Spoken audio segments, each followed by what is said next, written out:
السلام علیکم ورحمۃ اللہ تعالی وبرکاتہ۔ نحمده ونصلي ونسلم على رسوله الكريم اما بعد فاعوذ باللہ من الشیطان الرجیم بسم اللہ الرحمن الرحیم انا انزلناه في ليلة القدر وما ادراك ما ليلة القدر ليلة القدر خير من ألف شهر تنزل الملائكة والروح فيها بإذن ربهم من كل أمر سلام هي حتى مطلع الفجر۔ صدق اللہ العظیم۔ ایک مرتبہ درود و سلام کا نذرانہ پیش کر لیجئے اور پڑھیے اللہم صلی علی سیدنا و مولانا محمد معدن الجود والکرم وآلہ الکرام وابنہ الکریم وبارک وسلم صلاۃ و سلاما علیک یا رسول اللہ صلی اللہ تعالی علیہ وسلم۔ عزیزان ملت اسلامیہ، آج ممکنہ شب قدر ہے۔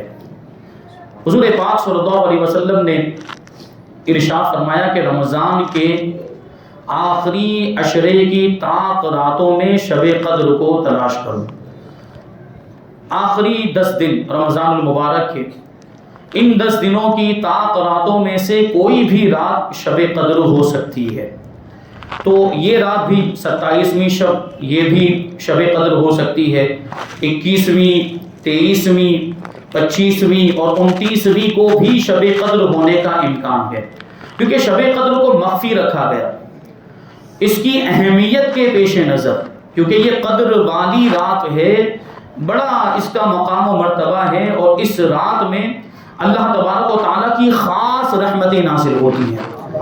اس لیے اس رات کو پوشیدہ رکھا گیا کہ اگر کوئی ایک رات متعین کر دی جاتی کہ 27ویں رات ہی شب قدر ہے تو لوگ صرف اسی میں عبادت کرتے اور دوسری راتوں میں عبادت نہ کرتے، تو یہ رات کو پوشیدہ رکھا تاکہ 5 راتوں میں جو 5 طاق راتیں آتی ہیں رمضان کے آخری عشرے میں، اس میں اللہ کے بندے خوب زیادہ عبادتیں کریں اور اپنے رب کو راضی کرنے کی کوشش کریں۔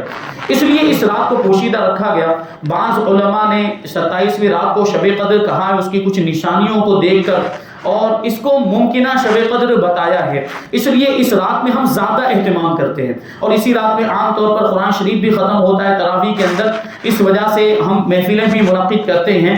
ورنہ یہ 5 راتیں جو ہیں آخری عشرے کی 5 راتیں، آخری 10 دن کی 5 راتیں، اس میں خاص طور پر ہمیں عبادتیں کرنی چاہیے۔ یوں تو پورا رمضان کا مہینہ برکتوں والا مہینہ ہے، پورا رمضان کا مہینہ رحمتوں کا والا مہینہ، اور رمضان کی ہر رات میں اللہ تعالیٰ کی رحمتیں نازل ہوتی ہیں۔ ہر رات میں اللہ کی طرف سے پکارنے والا پکار کر کہتا ہے کہ ہے کوئی مغفرت طلب کرنے والا کہ اس کو بخش دیا جائے، ہے کوئی عافیت طلب کرنے والا کہ اس کو عافیت دے دی جائے، ہے کوئی بیماری سے شفا مانگنے والا کہ اس کو شفا دے دی جائے، ہے کوئی روزی طلب کرنے والا کہ اس کو روزی دے دی جائے، ہے کوئی مانگنے والا کہ اس کی مانگی ہوئی چیز اس کو دے دی جائے، ہے کوئی ایسا، یعنی جو بھی جائز چیز مانگی جائے پروردگار عالم اس رات میں عطا فرما دیا کرتا ہے۔ بلکہ رمضان کی ساری راتوں میں اللہ تبارک و تعالیٰ کی رحمت اپنے بندوں کی طرف متوجہ ہوتی ہے، اور صبح صادق تک یہ سلسلہ جاری رہتا ہے۔ اللہ تبارک و تعالیٰ رمضان کے مہینے میں اپنے بے شمار بندوں کو جہنم سے آزادی عطا فرما دیتا ہے، اور ایسے بندے جن پر جہنم واجب ہو چکی ہوتی ہے، ایسے بندوں کو بھی وہ جہنم سے آزاد فرما دیتا ہے۔ بس ضرورت اس بات کی ہے کہ سچے دل سے اس کی بارگاہ میں بندہ رجوع کرے، اس کی بارگاہ میں حاضری دے، روئے گڑ گڑائے اپنے گناہوں کو یاد کر کے، اور خدا کے خوف سے آنسو بہائے، تو پھر اللہ تبارک و تعالیٰ کی رحمت متوجہ ہوتی ہے، اور اس کے گناہ ایسے دھل جاتے ہیں جیسے کپڑے کو دھلنے کے بعد میل کیسا نکل جاتا ہے، ایسے بندے کے گناہ دھل جایا کرتے ہیں۔ تو یہ چیز ہے، تو شب قدر کی ہمیں قدر کرنی، کیونکہ یہ قدر والی رات ہے۔ ابھی آپ نے سورہ قدر کو سماعت کیا، سورہ قدر سے ہمیں 4 چیزیں معلوم ہوئی۔ سورہ قدر کے اندر 4 چیزیں بیان کی گئی۔ ایک تو یہ کہ اسی مہینے کے اندر قرآن مجید نازل ہوا، اور اسی رات میں رمضان کے مہینے میں، اور رمضان کے مہینے میں پھر کون سی رات میں؟ شب قدر میں قرآن مجید نازل ہوا. اس کی وضاحت میں اس سے پہلے پچھلے سال کر چکا ہوں کہ پھر رمضان میں نازل ہونے کا کیا مطلب. ہم تو سنتے آئے ہیں کہ 23 سال کے عرصے میں تھوڑا تھوڑا کر کے قرآن مجید نازل ہوا. تو رمضان میں کیسے نازل ہوا؟ تو اس کا جواب یہ ہے کہ رمضان کے مہینے میں لوح محفوظ سے آسمان دنیا پر نازل ہوا، پھر وہاں سے تھوڑا تھوڑا کر کے ضرورت کے مطابق 23 سال کے عرصے میں نازل ہوتا رہا. تو رمضان میں اور شب قدر میں قرآن کے نازل ہونے کا یہ مطلب ہے. یہ ایک چیز معلوم ہوئی. اور دوسری چیز یہ معلوم ہوئی کہ شب قدر 1000 مہینوں سے افضل ہے. 1000 مہینوں سے افضل ہونے کا کیا مطلب ہے؟ کہ شب قدر میں عبادت کرنا یہ 1000 مہینوں عبادت کرنے سے بہتر ہے. وہ شمعون عابد کا میں نے واقعہ اس سے پہلے پچھلے سال سنایا تھا. بنی اسرائیل میں جو شخص تھا اس نے 1000 مہینوں تک اللہ تبارک و تعالیٰ کی عبادت کی تھی، اللہ کی راہ میں جہاد کیا تھا. تو صحابہ کرام نے سمجھا کہ ہماری تو عمریں بہت کم ہیں، ہم تو اتنا زیادہ عبادت نہیں کر سکتے، اتنا زیادہ جہاد نہیں کر سکتے، ہمیں وہ ثواب کیسے مل پائے گا؟ یہ ثواب کی دیکھیں صحابہ کرام کے اندر ثواب حاصل کرنے کی کیسی تڑپ تھی اور کیسا جذبہ تھا. تو وہ شمعون عابد کی عبادت کے بارے میں جب سنا تو صحابہ کرام نے اللہ کے رسول صلی اللہ علیہ وسلم کی بارگاہ میں عرض کیا کہ یا رسول اللہ، وہ شمعون کے برابر تو ہم عبادت کر ہی نہیں سکتے اور ان کے برابر تو ہمیں ثواب حاصل ہو ہی نہیں سکتا. اتنے میں جبرائیل امین آ گئے اور سورہ قدر نازل ہوئی اور فرما دیا گیا لیلۃ القدر خیر من الف شہر، کہ شب قدر 1000 مہینوں سے بہتر ہے. اے محبوب اپنی امت سے کہہ دو، اپنے صحابہ سے کہہ دو، گھبرانے کی ضرورت نہیں ہے. تمہاری عمریں کم ہیں اور تمہارے پاس اتنا وقت نہیں ہے، اتنا عرصہ، اتنی مدت نہیں ہے، لیکن ایک رات پروردگار نے تمہیں ایسی عطا فرما دی کہ جس میں اگر تم عبادت کرو تو شمعون عابد کے برابر عبادت کرنے کا ثواب ملے گا، 1000 مہینوں کی عبادت کا ثواب ملے گا. یہ کیسی برکت والی رات ہے، ایسی مبارک رات ہے. اللہ تبارک و تعالیٰ نے یہ رات ہمیں عطا فرمائی. اور تیسری بات کیا معلوم ہوئی ہمیں یہ سورہ قدر سے؟ تیسری بات یہ معلوم ہوئی کہ اس رات میں فرشتے اور خاص طور پر حضرت جبرائیل امین علیہ السلام آسمان سے نازل ہوتے ہیں، زمین پہ تشریف لاتے. کس کو دیکھنے کے لیے؟ کیا وہ چکر لگانے کے لیے آتے ہیں، خالی ایسے گھوم کے چلے جاتے ہیں؟ نہیں، وہ اس رات میں اللہ کے ان بندوں کو دیکھنے کے لیے آتے ہیں جو اپنے رب کی عبادت میں مصروف ہوتے ہیں، جو رکوع کر رہے ہوتے ہیں، جو سجدہ کر رہے ہوتے ہیں، جو نمازیں پڑھ رہے ہوتے ہیں، ذکر و اذکار کر رہے ہوتے ہیں.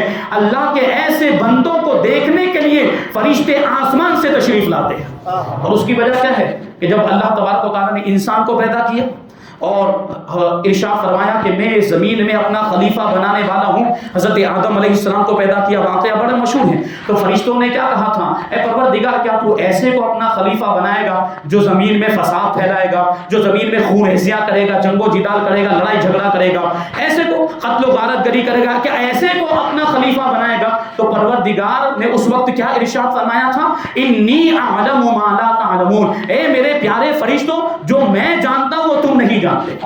تو فرشتوں نے اس وقت یہ حکمت معلوم کرنے کے لیے سوال پوچھا تھا. تو پروردگار ہر شب قدر میں، ہر سال رمضان کے مہینے میں شب قدر میں فرشتوں کو زمین پر بھیجتا ہے. جاؤ، تم نے سوال پوچھا تھا کہ ان کو تو اپنا خلیفہ بنا رہا ہے، جو جنگیں کریں گے، جو خون ریزی کریں گے، جو فساد پھیلائیں گے. جاؤ زمین پر جا کر دیکھو میرے بندے کیا کر رہے ہیں.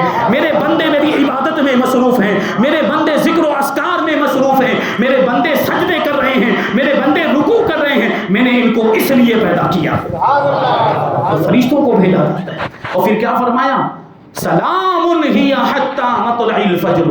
آخری بات، چوتھی بات یہ معلوم ہوئی سورہ قدر سے کہ یہ جو شب قدر ہے، یہ قدر والی جو رات ہے، یہ صبح صادق تک سلامتی ہی سلامتی ہے، سلامتی ہی سلامتی ہے. اب آپ اس میں گناہوں سے سلامتی حاصل کر لیں، اب آپ اس میں بیماریوں سے سلامتی حاصل کر لیں، اب اسی رات میں آپ پریشانیوں سے چھٹکارا حاصل کر لیں، اسی رات میں مصیبتوں سے بھی چھٹکارا حاصل ہو سکتا ہے. اس رات میں جو چاہیں آپ اس رات میں پروردگار سے مانگ سکتے ہیں. بس وہ مانگنے کا ڈھنگ ہونا چاہیے، مانگنے کا ویسا انداز ہونا چاہیے، وہ سلیقہ ہونا چاہیے. سچے دل سے آئیں اللہ کی بارگاہ میں اور وہ دل لے کر آئیں اللہ تبارک و تعالیٰ کی بارگاہ میں، روئے گڑ گڑائیں، اپنے گناہوں سے توبہ کریں تو پروردگار کی رحمت متوجہ ہوگی. پھر آپ کے سارے کام بن جائیں گے، سارے کام بن جائیں گے اور ساری مصیبتیں، ساری پریشانیاں، ساری آفتیں انشاءاللہ تبارک و تعالیٰ دور ہو جائیں گی شب قدر کے صدقے میں. تو شب قدر ایسی برکت والی رات ہے.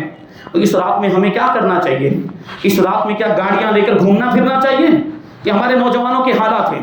یہ گاڑیاں لے کے ادھر ادھر گھومتے پھرتے ہیں, وہ کیا, وہ اسٹنٹ کرتے ہیں, اور پھر کیا اس رات کو اجاگرے کی رات سمجھ لیا ہے.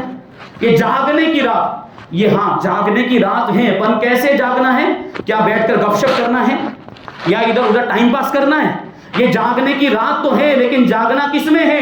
عبادت میں جاگنا ہے, عبادت کرتے ہوئے جاگنا ہے, نمازیں پڑھنی ہیں اور اللہ کو یاد کرنا ہے, اپنے گناہوں کو یاد کر کے رونا ہے اور توبہ کرنی ہے. اس طرح اس رات میں جاگنا ہے. تو جاگنے کا یہ مطلب, یہ اجاگرے کی رات کا یہ مطلب ہوتا ہے. ورنہ جو اس طرح گھومیں گے پھریں گے اور اس طریقے سے اور گناہوں کے کام کریں گے, تو اس طریقے سے وہ آپ کے سر پر جو گناہوں کا بوجھ ہے یہ اترنے والا نہیں ہے, بلکہ یہ بوجھ اور زیادہ بھاری ہو جائے گا, کیونکہ اور گناہ لاد رہے ہیں نا اس طرح گھوم پھر کر. اور اس طرح بیکار کی باتیں, فالتو کی باتیں, اس رات میں بھی معاذ اللہ کچھ لوگ گناہوں میں مشغول ہوتے ہیں. اللہ کی پناہ, اللہ تبارک و تعالیٰ ایسے لوگوں کو توفیق عطا فرمائے. تو ہمیں کیا کرنا ہے؟ اس رات میں عبادت کرنی ہے اور خاص طور پر اپنے رب کو یاد کرنا ہے, اپنے گناہوں کو یاد کر کے رونا ہے, گڑ گڑانا ہے, توبہ کرنی ہے اپنے گناہوں سے. اور توبہ کی فضیلت پر اس سے پہلے کئی جو ہے بہت زیادہ گفتگو ہو چکی ہے, اور آپ جانتے ہیں کہ توبہ اللہ تبارک و تعالیٰ کو کتنی پسند ہے. اللہ تبارک و تعالیٰ اپنے توبہ کرنے والے بندوں کو بڑا پسند فرماتا ہے. وہ خود ارشاد فرماتا ہے ان اللہ یحب التوابین, کہ بے شک اللہ توبہ کرنے والوں کو پسند فرماتا ہے. یہ کتنا آسان نسخہ ہے, یہ کتنا آسان ذریعہ ہمیں مل گیا اللہ کا محبوب بننے کا. اگر کوئی یہ چاہتا ہے کہ میں اللہ کا محبوب بن جاؤں, میں اللہ کا پسندیدہ بندہ بن جاؤں, میں اللہ کا دوست بن جاؤں, تو اسے اپنے گناہوں سے توبہ کرنی چاہیے, کیونکہ توبہ کرنے والے کو اللہ تبارک و تعالیٰ اپنا محبوب بنا دیتا ہے. توبہ کرنے والے سے اللہ محبت فرماتا ہے. اور سوچیے آپ کہ جس سے پروردگار محبت کرے اس کا بیڑا پار نہیں ہوگا. اللہ جس کو محبوب بنا لے وہ تو جنتی ہو گیا. تو توبہ کریں اپنے گناہوں سے. یہ ایسی مبارک راتیں ہمیں دی گئی ہیں, ان راتوں کا اللہ تبارک و تعالیٰ نے ہمیں انعام عطا فرمائے, انعام کے طور پر یہ راتیں ہمیں عطا فرمائی. اور یہ اس امت پر احسان ہے. میں نے پہلے بھی عرض کیا تھا کہ اگلی امت کے اندر اگر کوئی ایک رکعت پڑھتا تھا تو ایک ہی رکعت کا ثواب ملتا تھا, اگر کوئی ایک حج کرتا تھا تو ایک ہی حج کا ثواب ملتا تھا, اگر کوئی 1 روپیہ صدقہ کرتا تھا تو 1 ہی روپیے کا ثواب ملتا. یعنی جتنی عبادت اتنا ہی ثواب. لیکن اس امت پر یہ پروردگار کا احسان ہے, یہ حضور پاک صلی اللہ علیہ وسلم کا صدقہ ہے کہ ایک عبادت کرو اور سینکڑوں گنا ثواب عطا فرما دیا جاتا ہے. سینکڑوں گنا. ابھی آپ ہی سوچ لیں کہ شب قدر میں عبادت کریں تو 1000 مہینوں کا ثواب مل جائے. یہ اللہ تبارک و تعالیٰ نے ہمارے لیے نیکیوں کے کتنے راستے کھول دیے, لیکن ہم نیکیوں کی طرف آنے کے لیے تیار ہی نہیں ہوتے. ہم تو بھاگ بھاگ کر وہی گناہوں کی طرف جا رہے ہیں. اللہ کی پناہ, گناہوں کا ڈھیر, گناہوں کا انبار لگا ہوا ہے, اس کے باوجود بھی نیکیوں کی طرف نہیں آ رہے, اس کے باوجود بھی گناہوں کو نہیں چھوڑ رہے, اس کے باوجود بھی گناہوں سے توبہ نہیں کر رہے. جبکہ پروردگار کیا فرماتا ہے کہ وہ تو توبہ کرنے والوں کو پسند کرتا ہے. تو توبہ کیجئے اپنے گناہوں سے اور پروردگار کے محبوب بن جائیے. یہ محبوب بننے کا بڑا ہی آسان ذریعہ. توبہ کی بڑی برکتیں ہیں. توبہ جو بندہ کر لیتا ہے, اللہ تبارک و تعالیٰ ارشاد فرماتا ہے اولئک یبدل اللہ سیئاتہم حسنات, کہ توبہ کرنے والوں کی برائیوں کو, ان کے گناہوں کو اللہ تبارک و تعالیٰ نیکیوں میں تبدیل فرما دیا کرتا ہے. ابھی آپ سوچیے کہ ہم اگر توبہ کریں اور اللہ تبارک و تعالیٰ ہمارے گناہوں کو معاف کر دے, یہ کتنی بڑی مہربانی ہے. اللہ تبارک و تعالیٰ کی کتنی بڑی مہربانی ہے کہ وہ ہمارے گناہوں کو معاف کر دے. لیکن وہ رب کتنا رحیم ہے, وہ کیسا مہربان ہے. وہ پروردگار, اس کی مہربانی تو ملاحظہ کریں کہ صرف اتنا ہی نہیں کہ وہ توبہ کرنے والوں کے گناہوں کو مٹا دے, نہیں, بلکہ وہ توبہ کرنے والوں کے گناہوں کو نیکیوں میں تبدیل فرما دیتا ہے. اپنے فرشتوں سے ارشاد فرماتا ہے جب بندہ سچے دل سے توبہ کرتا ہے تو پروردگار اپنے فرشتوں سے ارشاد فرماتا ہے اے میرے فرشتوں, یہ بندہ جو ہے, اس بندے نے سچے دل سے توبہ کی ہے تو اس کے نامہ اعمال میں جو گناہ ہیں ان گناہوں کو مٹا دو اور ان گناہوں کی جگہ پر نیکیاں لکھ دو. یہ تو کرم بالائے کرم, مہربانی پر مہربانی ہو گئی کہ گناہوں کو تو مٹا دیا گیا, اس کی جگہ پر نیکیاں لکھ دی گئی. اور توبہ کی فضیلت تو دیکھیں آپ, اللہ تبارک و تعالیٰ توبہ کی وجہ سے کبھی کبھی ولایت کا درجہ بھی عطا فرما دیتا ہے. ولایت کا درجہ. حضرت خواجہ حبیب اعجمی کا واقعہ کبھی کسی موقع پر میں نے سنایا ہے. حضرت خواجہ حبیب اعظمی رضی اللہ تعالیٰ عنہ یہ بہت بڑے اللہ کے ولی گزرے ہیں، لیکن یہ توبہ کرنے سے پہلے بہت بڑے گنہگار تھے اور بہت بڑے سود خور تھے، بیاج خور تھے، لوگوں سے بیاج لیا کرتے تھے۔ تو ان کا معاملہ یہ تھا کہ روزانہ وہ سود کا بیاج کا ہفتہ وصول کرنے کے لیے نکلتے ہیں، جن جن لوگوں کو بیاج پر پیسے دیے ہوتے ان کے گھر پر جاتے ہیں اور وہ روزانہ پیسے وصول کرتے تھے، بیاج کے پیسے۔ بیاج حرام ہے، اسلام کے اندر بیاج حرام، لینا بھی حرام، دینا بھی حرام ہے، لیکن وہ یہ کام کرتے تھے۔ یہ ولایت کے درجے پر فائز ہونے سے پہلے کی بات ہے، حضرت خواجہ حبیب اعظمی رضی اللہ تعالیٰ عنہ۔ تو ایک مرتبہ کیا ہوا، حضرت خواجہ حبیب اعظمی رضی اللہ تعالیٰ عنہ اپنے ایک قرض دار کے پاس گئے، اس کے گھر گئے اور دروازہ کھٹکھٹایا تو اندر سے اس کی بیوی باہر آئی اور اس نے حضرت خواجہ حبیب اعظمی نے پوچھا کہ تمہارے شوہر کہاں ہیں؟ تو اس نے جواب دیا کہ وہ تو گھر پر نہیں ہے، آپ پھر کبھی آئیے، بعد میں آئیے گا۔ تو حضرت خواجہ حبیب اعظمی دیکھیں کس انداز کا ان کا معاملہ تھا اس وقت، اور وہ سود خوری میں کتنے آگے بڑھ گئے تھے۔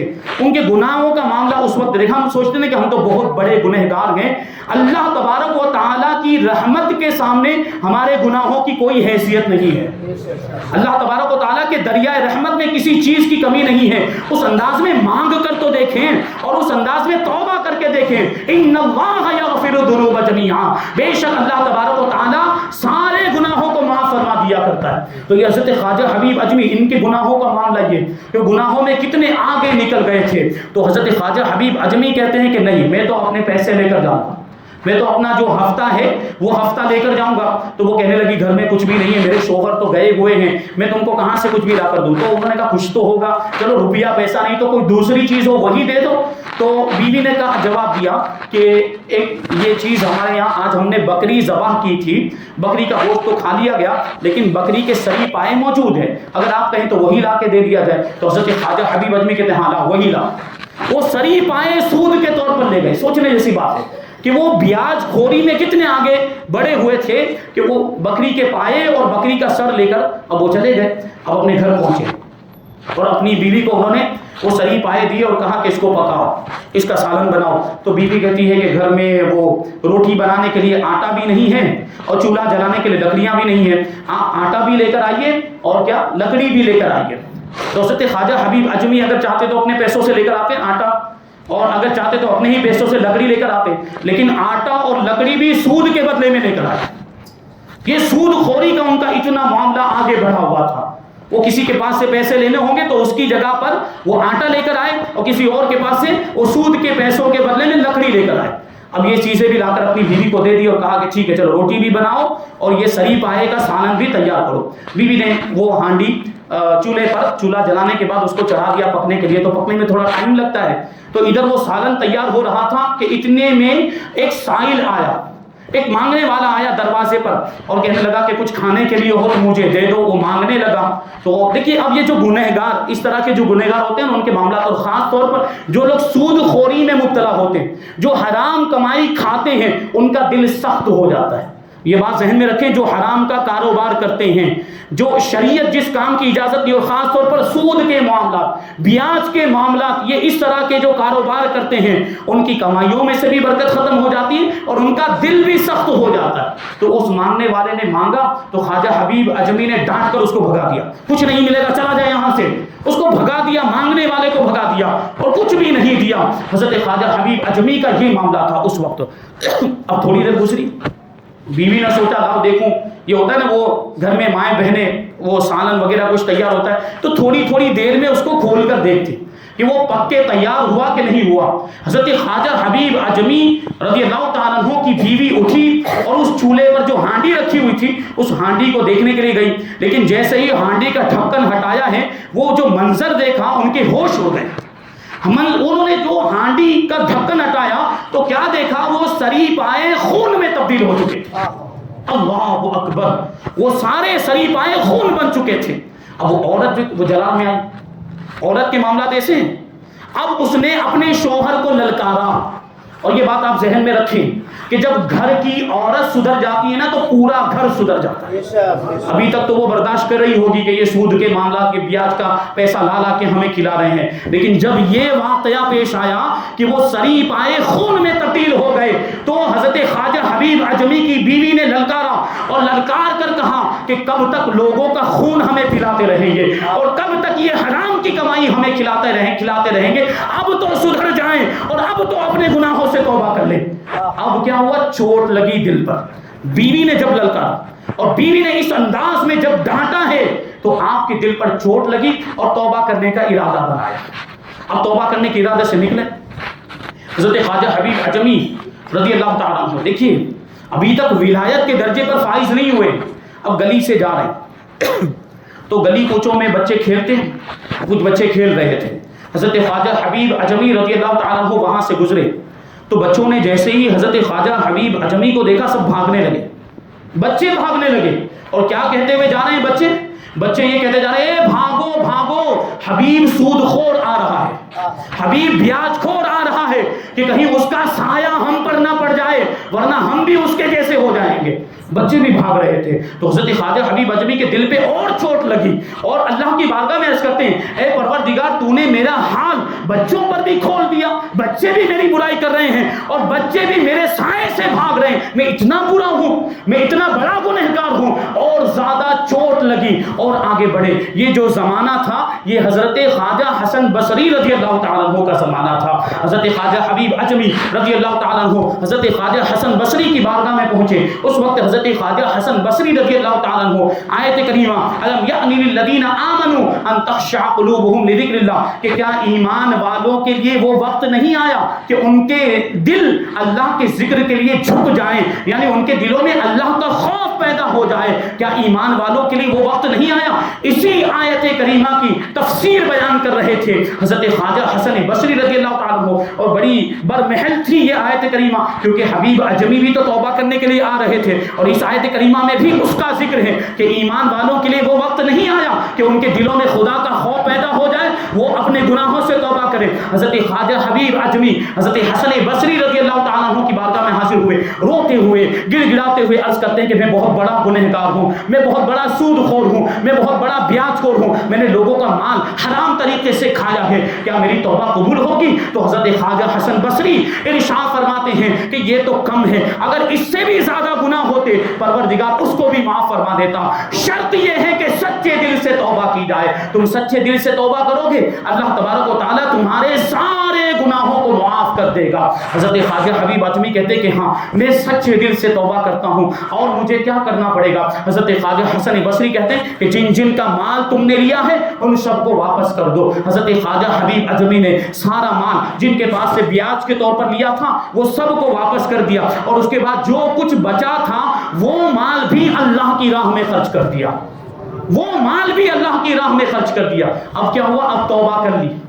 حضرت خواجہ حبیب عجمی نے اپنے گناہوں سے توبہ کر لی. اب وہی گلی ہے, اسی گلی سے گزر رہے, وہی بچے کھیل رہے ہیں, جو بچے پہلے دیکھ کر بھاگ گئے تھے وہی بچے وہاں پر کھیل رہے تھے. توبہ کرنے کے بعد حضرت خواجہ حبیب عجمی رضی اللہ تعالیٰ عنہ اسی گلی سے گزرے.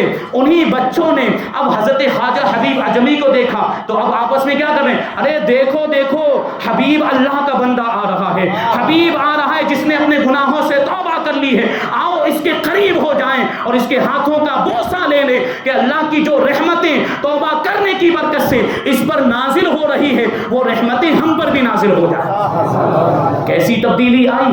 پہلے وہی بچے دور بھاگ رہے تھے, اب وہ بچے قریب ہو رہے ہیں. یہ توبہ کی برکت ہے. توبہ کرے تو اللہ تبارک و تعالی مرتبوں میں بلندی عطا فرماتا ہے, ولایت کا درجہ بھی عطا فرما دیتا ہے. ابھی بات ختم نہیں ہوئی, ابھی واقعہ ختم نہیں ہوا. حضرت خواجہ حبیب عجمی رضی اللہ تعالیٰ عنہ اس کے بعد کا معمول یہ تھا کہ اللہ سے لو لگا دی, اب اپنے گھر سے نکلتے, مسجد جاتے, عبادت میں مصروف ہو جاتے, پورا دن عبادت کرتے رہتے, شام کو واپس گھر پہ آ جاتے. اور سود کا تو سارا معاملہ بند ہو چکا تھا اور بیاج کا سارا کاروبار بند ہو چکا تھا اور کمائی کا کوئی دوسرا ذریعہ بھی نہیں تھا. کئی دن ایسے گزر گئے تو ایک دن بیوی کہنے لگی کہ بازار جا کر کچھ کما کر لائیے کہ کھانے پینے کا انتظام ہو, کب تک بھوکے رہیں گے اور کب تک ہم لوگ فاقہ کشی کرتے چاہتے رہیں گے، یہ آپ کا معاملہ ہے، بازار جائیے۔ اور کیونکہ وہ سود کا کاروبار تو بند ہو چکا تھا، تو بیوی نے یہ کہا کہ بازار سے کچھ لے کر آئیے تاکہ ہمارے کھانے کا انتظام ہو پائے۔ تو حضرت خواجہ حبیب اجمی نے کہا ٹھیک ہے، لیکن اس دن پھر وہی معاملہ، نکلے بیوی سے بات کر کے نکلے، سوچا تھا کہ بازار جائیں گے، لیکن بازار کی طرف قدم بڑھے ہی نہیں، خود بخود قدم مسجد کی طرف چلے گئے۔ ایسی زندگی کے اندر تبدیلی آئی اور اللہ کی عبادت سے ایسی محبت ان کو ہو گئی تھی کہ چاہتے ہوئے بھی بازار کی طرف نہیں جا پائے، وہ مسجد میں چلے گئے، پورا دن عبادت کی، شام کو واپس آئے، پھر بیوی نے پوچھا کچھ لائے کہ نہیں کھانے کے لیے؟ تو حضرت خواجہ حبیب اجمی نے کہا کہ آج نہیں، شاید کل دے گا، جس کے یہاں میں کام کر رہا ہوں وہ شاید وہ کل دے گا۔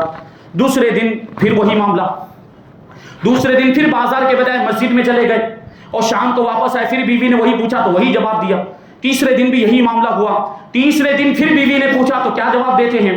حضرت خواجہ حبیب اجمی کہتے ہیں کہ جس کے یہاں کام کر رہا ہوں اس نے وعدہ کیا ہے کہ 10 دن کی مزدوری ایک ساتھ میں دے گا۔ آپ کی توجہ ہے؟ کس کے یہاں کام کر رہے ہیں وہ؟ کیا بازار میں کسی انسان کے یہاں کام کر رہے تھے؟ وہ کیا کرتے تھے؟ روزانہ مسجد سے نکل کر کہاں جاتے تھے؟ گھر سے نکل کر کہاں جاتے تھے؟ مسجد میں۔ تو یہ مزدوری کس کی ہوئی؟ پروردگار کی ہوئی۔ تو انہوں نے یہ کہہ تو دیا، وہ اللہ کے بھروسے پر کہہ دیا کہ جس کے یہاں کام کر رہا ہوں اس نے وعدہ کیا ہے کہ وہ 10 دن کی مزدوری ایک ساتھ میں دے گا۔ تو بیوی کو اب اطمینان ہو گیا، ٹھیک ہے 10 دن کا انتظار کر لیتے ہیں۔ کسی طریقے سے دن گزرتے گئے، 9 دن ہو گئے، 10واں دن آیا۔ حضرت خواجہ حبیب اجمی رضی اللہ تعالیٰ عنہ اپنے معمول کے مطابق 10ویں دن بھی مسجد میں گئے، عبادت کی، شام ہوئی، شام کا وقت ہو تو اب سوچ میں پڑ گئے کہ اب گھر جانا ہے، اور ابھی تک تو میں بہانے کرتا رہا کہ وہ اس طرح جو ہے مزدوری مل جائے گی، 10 دن کی ایک ساتھ میں مل جائے گی، آج تو 10 دن مکمل ہو گئے، آج اگر بیوی نے پوچھا تو کیا جواب دوں گا؟ بیوی کو دینے کے لیے ان کے پاس کوئی جواب نہیں تھا، لیکن سوچا چلو دیکھا جائے گا۔ پہنچے، گھر پہنچے، دروازے پر دستک دی، بیوی نے دروازہ کھولا اور بیوی نے بڑے پرتپاک انداز میں آپ کا استقبال کیا۔ بیوی بڑی خوش نظر آ رہی تھی، بیوی بہت زیادہ خوش نظر آ رہی تھی۔ حضرت خواجہ حبیب اجمی نے پوچھا کیا معاملہ ہے؟ تو بیوی جواب دیتی ہے کہ آپ جن کے یہاں کام کرتے ہیں وہ تو بڑا مہربان ہے، آپ جن کے یہاں کام کرتے ہیں وہ تو بڑا مہربان ہے، دیکھیے اس نے آپ کی مزدوری کے طور پر یہ قسم قسم کے کھانے بھیجے ہیں، وہ تھال کے اندر اور خوانچوں کے اندر وہ عمدہ عمدہ قسم کے طرح طرح کے کھانے سجائے ہوئے تھے، پورا گھر وہ تھالوں سے بھرا ہوا تھا اور سارے تھال کے اندر کھانا رکھا ہوا تھا، اور ساتھ میں 3000 درہم بھی آئے تھے۔ تو آپ کی بیوی کہنے لگی کہ آپ جس کے یہاں کام کرتے ہیں وہ تو بڑا مہربان ہے کہ مزدوری کے طور پر کھانا بھی بھیجا ہے اور ساتھ میں 3000 درہم بھی بھیجے ہیں۔ 3000 درہم اس زمانے کے اعتبار سے یہ بہت زیادہ ہوا کرتے تھے۔ اس نے کہا، بیوی نے کہا کہ 3000 درہم بھی بھیجے، اور ساتھ میں جو کھانا لے کر آیا تھا وہ کھانا لانے والے نے یہ بات کہی تھی کہ حبیب اجمی نے یہ مزدوری کی، 10 دن تک کام کیا ہے، تو 10 دن تک کام کرنے کی اس کو یہ مزدوری ملی ہے، اور اس کے مالک نے یہ بات کہلوائی ہے کہ اگر اور اچھے انداز میں کام کرو گے تو اور اچھی مزدوری ملے گی۔ تو خواجہ حبیب اجمی رونے لگ گئے، آنکھوں سے آنسو جاری ہیں اور دل ہی دل میں سوچ رہے ہیں کہ میرا پروردگار کتنا مہربان ہے، میں نے اس کی عبادت کی، 10 دن تک اس کی عبادت میں مصروف رہا تو پروردگار نے یہ انعام عطا فرمایا، اگر اور اچھے انداز میں عبادت کروں گا تو پتہ نہیں کیا انعام سے نوازے گا اور کیا کیا نعمتیں میرا پروردگار مجھے عطا فرمائے گا۔ اس کے بعد حضرت خواجہ حبیب اجمی رضی اللہ تعالیٰ عنہ اور اچھے انداز میں عبادت کرنے لگ گئے، دنیا والوں سے دور ہو گئے اور دنیا والوں سے رشتہ توڑ لیا، اور اپنے رب کی عبادت میں ہی حضرت خواجہ حبیب اجمی رضی اللہ تعالیٰ عنہ مصروف ہو گئے۔ یہ حضرت خواجہ حبیب اجمی، ایک مرتبہ درود پاک پڑھ لیجئے۔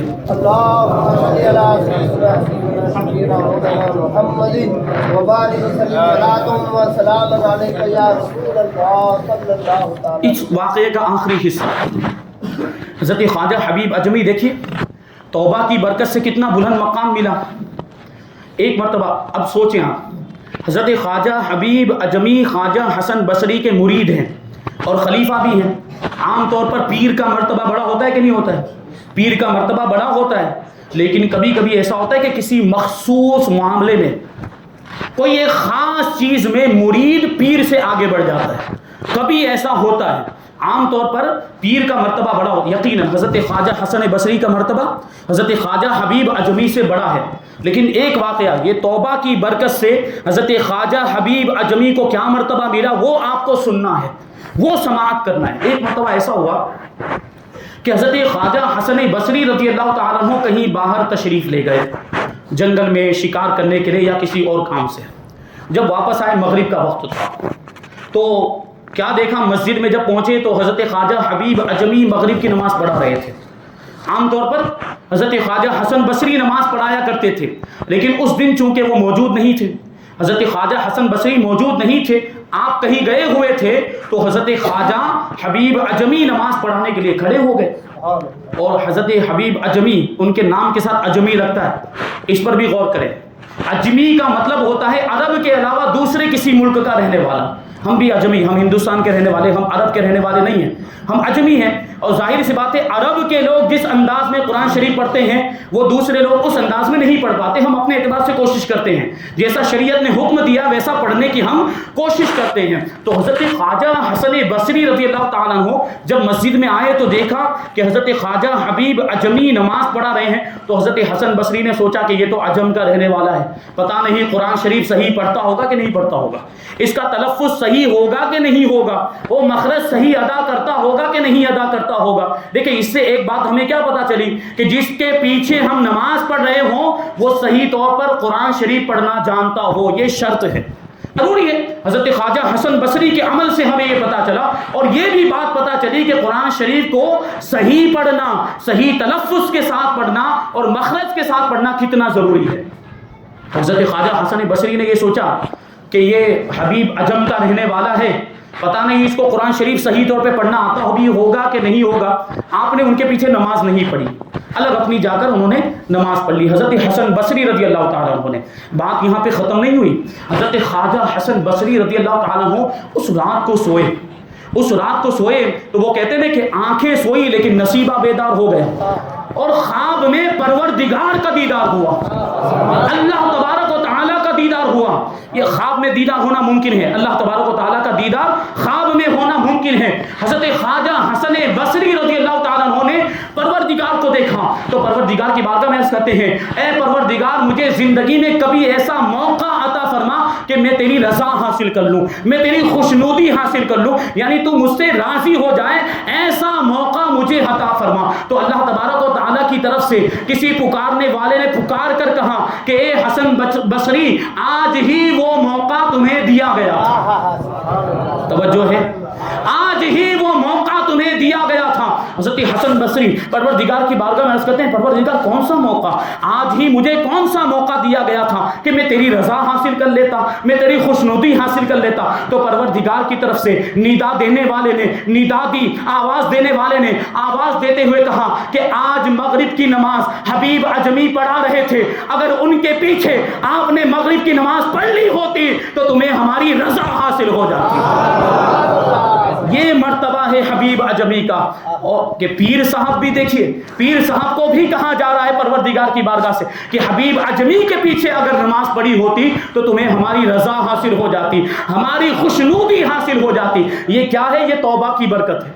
حضرت خواجہ حبیب اجمی نے اپنے گناہوں سے توبہ کی تو یہ مقام ملا، ان کو یہ مرتبہ مل گیا۔ تو اگر ہم بھی چاہتے ہیں کہ ہمارے بھی مرتبے بلند ہو جائیں، ہمارے بھی کام بن جائیں، ہماری بھی بگڑی بن جائے، ہماری بھی مصیبتیں دور ہو جائیں، پریشانیاں دور ہو جائیں، ہمیں بھی ترقی مل جائے، ہمیں بھی کامیابی مل جائے، تو ہمیں بھی کیا کرنا چاہیے؟ توبہ کرنی چاہیے، اللہ تبارک و تعالیٰ کی بارگاہ میں توبہ کرنی چاہیے۔ اللہ تبارک و تعالیٰ نے یہ مبارک راتیں ہمیں عطا فرمائی، یہ راتیں، یہ سب موقع ہیں ہمارے پاس، رب کو راضی کرنے کے موقع اللہ نے ہمیں عطا فرمائے ان مبارک راتوں کی شکل میں۔ اور وہ جو فارسی کا مقولہ ہے ہم اس کو سمجھنے کی کوشش کریں، وہ جو کہا جاتا ہے کہ رحمت حق بہانمی جویت بہانہ بھی جویت، کہ اللہ تبارک و تعالیٰ کی رحمت بدلہ نہیں مانگتی، اللہ تبارک و تعالیٰ کی رحمت کوئی قیمت نہیں دیکھتی، اللہ تبارک و تعالیٰ کی رحمت اپنے بندوں کو بخشنے کے لیے بہانہ تلاش کرتی ہے کہ کوئی موقع ملے بندہ بس ویسے یاد کر لے، دل سے یاد کر لے تو اس کو بخش دیا جائے کسی بھی موقع پر۔ تو یہ سب بڑی راتیں ہمیں ملی ہیں۔ شب قدر اللہ تبارک و تعالیٰ نے اس امت کو عطا فرمائی، یہ اس امت پر اللہ تبارک و تعالیٰ کا بہت بڑا احسان ہے، تو ہم اس کی قدر کریں، ہم پہلے تو اس کا شکر ادا کریں کہ اللہ تبارک و تعالیٰ نے ہمیں ایسی مبارک راتیں عطا فرمائی، اور ان راتوں میں اپنے رب کو راضی کرنے کی کوشش کریں، توبہ کریں۔ توبہ کے 4 درجات ہوتے ہیں۔ سب سے پہلے کہ جو گناہ ہم سے ہو گیا ہے اس گناہ پر شرمندگی ہونی چاہیے، سب سے پہلے اس گناہ پر کیا ہونا چاہیے؟ شرمندگی ہونی چاہیے، ندامت ہونی چاہیے کہ ہم سے یہ گناہ ہو گیا۔ اللہ کی پناہ آج تو ایسے معاملات ہم دیکھتے ہیں کہ لوگوں نے گناہ کو گناہ سمجھنا ہی چھوڑ دیا، لوگ گناہ کو گناہ ہی نہیں سمجھ رہے ہیں۔ یہ قیامت کی نشانی ہے، یہ قیامت کی نشانی ہے کہ لوگ گناہ کو گناہ سمجھنا چھوڑ دیں گے۔ جیسے میں آپ کو بتاؤں کون سا گناہ ایسا ہے، ایک مثال کے طور پر، ویسے تو بہت سارے گناہ ایسے ہیں جن کو لوگوں نے گناہ سمجھنا چھوڑ دیا، لیکن آج کے زمانے میں بتاؤں لڑکے اور لڑکی کا ساتھ میں گھومنا، باتیں کرنا اور اس طریقے سے ایک ساتھ میں رہنا، اس کو لوگوں نے گناہ سمجھنا چھوڑ دیا۔ ہو رہا ہے کہ نہیں ایسا ہو رہا ہے؟ یہ بالکل عام ہو چکا ہے، لڑکے لڑکی بالکل ساتھ میں گھوم رہے ہیں، ابھی شادی نہیں ہوئی ہے، شادی ہو جائے تو میاں بیوی ہے اور بوائے فرینڈ گرل فرینڈ، اس طرح کے معاملات ہیں۔ آج کے زمانے میں جس لڑکے کی گرل فرینڈ نہ ہو اس کو بے وقوف سمجھا جاتا ہے، ہوتا ہے کہ نہیں ہوتا؟ کالج میں پڑھنے کا، یہ دیکھیں ہنسنے کی بات نہیں، سیریس بات ہے، یہ ہم کہاں جا رہے ہیں اس پر غور کریں، یہ ہمارا معاشرہ کہاں جا رہا ہے، کیسا ماحول ہم نے بنا دیا۔ یہ صرف ہمارے لڑکے، ہماری لڑکیاں، ہمارے بچے تباہ نہیں ہو رہے ہیں، یہ ہمارا معاشرہ تباہ ہو رہا ہے، اسلامی معاشرہ تباہ ہو رہا ہے، اور ہم تباہ ہو رہے ہیں، ہم برباد ہو رہے ہیں، اور ہم نے اس طریقے سے گناہوں کو عام کیا ہے۔ پھر آفتیں نہیں آئیں گی تو کیا ہوگا؟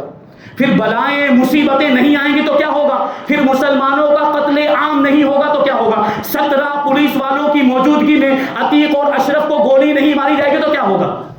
یہ سب ہمارے اعمال کا نتیجہ ہے، یہ سب ہمارے گناہوں کا نتیجہ ہے، یہ سب ہم نے، وہ کہتے ہیں خود اپنے پاؤں پر کلہاڑی مارنا، یہ برسر عام مسلمانوں کو گولیاں ماری جا رہی ہے۔ یہ آج وہاں ہو رہا ہے، کل یہاں ہوگا، آج یو پی میں ہو رہا ہے، کل گجرات میں بھی ہوگا۔ گجرات میں تو ہم 2002 بھی دیکھ چکے ہیں اور 92 بھی دیکھ چکے ہیں، اور اس طرح کچھ ہو جائے تو تعجب کی بات نہیں ہے، یہ تباہ و برباد کیا جائے گا۔ مسلمان تو ان کو پہلے ہی سے نڑتے ہیں، مسلمان تو پوری جتنے بھی کفر کی پوری جو ملت ہے، کوئی بھی مذہب ہو، کفر والا مذہب، وہ سب کے سب اسلام کے دشمن ہیں، اور سب کے سب اسلام کو مٹانے کی کوشش کر رہے ہیں۔ اور ہم کیا ہے؟ ہم سو رہے ہیں، ہم غفلت کی نیند میں سو رہے ہیں، ہمیں پتہ ہی نہیں چل رہا کیا ہو رہا ہے۔ اور وہاں ابھی نیوز میں پڑھ بھی لیا ہوگا، نیوز میں دیکھ بھی لیا ہوگا کہ ایسا ایسا واقعہ، تھوڑی دیر اس پر گفتگو پھر بھول جائیں گے۔ اس کے بدلے میں ہمیں کیا کرنا ہے، ہمیں کیا تیاری کرنی چاہیے، ہمیں کس انداز میں تیار ہونا ہے، اس پر کوئی غور نہیں کرتا۔ سب سے بڑی تیاری کیا ہے دشمنوں کے مقابلے میں، وہ میں آپ کو بتاؤں۔ میں یہ نہیں کروں کہ تلوار چلانا سیکھ لیجئے، گولی بندوق چلانا سیکھ لیجئے، یہ بھی ہو سکتا ہے آگے جا کے اس کی بھی ضرورت پڑے، لیکن ابھی ہمیں کیا تیاری کرنی ہے؟ ابھی ہمیں اپنے ایمان کو مضبوط کرنا ہے۔ سب سے بڑی تیاری یہ ہے کہ ہم اپنے ایمان کو مضبوط کریں۔ وہ 313 تھے، ان کے مقابلے میں 1000 کانپتے تھے، اور 313 1000 پر فتح یاب ہو جاتے تھے، بلکہ صرف 60 لوگوں کی معمولی سی فوج کو لے کر، ایک چھوٹے سے دستے کو لے کر حضرت خالد بن ولید جنگ یرموک میں وہ 60,000 کے مقابلے میں چلے گئے تھے، اور ان کے مقابلے میں ڈٹ گئے اور ان کو میدان چھوڑنے پر مجبور کر دیا۔ ان کے پاس کون سی طاقت تھی؟ ایمان ہی کی تو طاقت تھی، یہ ایمان کی طاقت۔ آج ہمارا ایمان کمزور ہو گیا گناہوں کی وجہ سے، طرح طرح کے گناہ ہمارے اندر آ گئے۔ تو میں نے کہا کہ وہ دیکھیں گناہ کو لوگوں نے گناہ سمجھنا چھوڑ دیا، تو وہ ایک گناہ یہ ہے، تو اس پر آج پابندی لگائیں۔ اور بھی بہت ساری ایسی چیزیں ہیں جو بیان کی جا سکتی ہے۔ تو توبہ کا پہلا درجہ یہ ہے کہ گناہ پر شرمندگی ہو، اور دوسرا درجہ کیا ہے؟ اس گناہ کو چھوڑ دینا، جو گناہ ابھی تک ہم کر رہے تھے اس گناہ کو چھوڑ دینا۔ اب گناہ آپ نے چھوڑا نہیں ہے اور توبہ توبہ توبہ ایسے بولتے رہے تو کوئی فائدہ ہے؟ یہ چہرے پر گال پر ہاتھ مارنا یہ توبہ نہیں ہے، توبہ دل سے ہوتی ہے۔ توبہ کیسے ہوتی ہے؟ دل سے۔ تو دوسرا درجہ یہ ہے کہ جو گناہ کر رہے ہیں اس گناہ کو ہم چھوڑیں۔ اور تیسرا درجہ کیا ہے؟ تیسرا درجہ یہ ہے کہ دل میں پکا ارادہ بنائیں کہ کبھی بھی اس گناہ کی طرف نہیں لوٹیں گے، کبھی بھی اس گناہ کی طرف نہیں لوٹیں گے. یہ توبہ کے درجے، یہ درجات جب مکمل ہو تبھی توبہ مکمل ہوتی ہے. اور صرف ایسے زبان سے بولتے رہنا توبہ توبہ، یہ اس طرح جو ہے میرے سے گناہ ہو گیا، یہ نہیں. یہ سب کرنا پڑے گا تب جا کے یہ توبہ مانی جائے گی. جو توبہ کی جو فضیلت ابھی آپ نے سماعت کی، اور توبہ کے ذریعے سے جو اللہ تبارک و تعالیٰ کا انعام اور اکرام کی بارشیں نازل ہوتی ہے، وہ کب ہوگی؟ جب ہم ایسی توبہ کریں گے. سچی توبہ اس کو کہا جاتا ہے. تو بہرحال یہ مبارک رات ہمیں ملی ہے. اور بھی بہت سارے واقعات اللہ کے ولیوں کے بیان کیے جا سکتے ہیں، لیکن وقت زیادہ ہو گیا. اللہ تبارک و تعالیٰ کی بارگاہ میں دعا ہے کہ جو کچھ بھی بیان ہوا اس پر ہم سب کو عمل کرنے کی توفیق عطا فرمائے. اپنے گناہوں سے سچی پکی توبہ کرنے کی ہم سب کو توفیق عطا فرمائے، اور ہم سب کو ایک اور نیک بنائے. اللہ تبارک و تعالیٰ ہم سب کو مذہب اہل سنت و جماعت پر قائم و دائم رکھے، اور اسی پر ہم سب کا خاتمہ فرمائے. ایمان کی سلامتی عطا فرمائے، اور ایمان پر ہم سب کو موت نصیب فرمائے. اب صلاۃ